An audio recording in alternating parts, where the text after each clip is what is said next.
قال رسول الله صلى الله عليه وسلم ليس الشديد بالسرعة الشديد الذي يمسك نفسه عند الغضب أو كما قال النبي عليه الصلاة والسلام আল্লাহ বলেন ওই ব্যক্তি বীর নয় যে লোকদের উলঙ্ঘিত করে, এবং বীর হলো ওই ব্যক্তি যেই ক্রোধের সময় নিজেকে নিয়ন্ত্রণ করতে পারে, অর্থাৎ যে তার রাগের সময় তার রাগটাকে সামলায় রাখে সেই হলো বীর পুরুষ।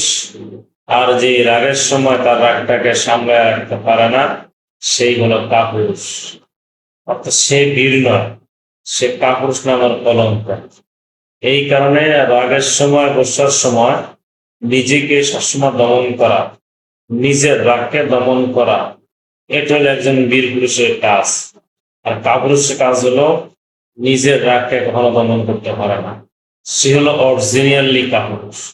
কারণ আমরা বলবো যে রাগের সময় সবসময় নিজেকে নিয়ন্ত্রণ করবো এবং কখনো কাউকে রাগের বশতে কোনো কিছু করবো না।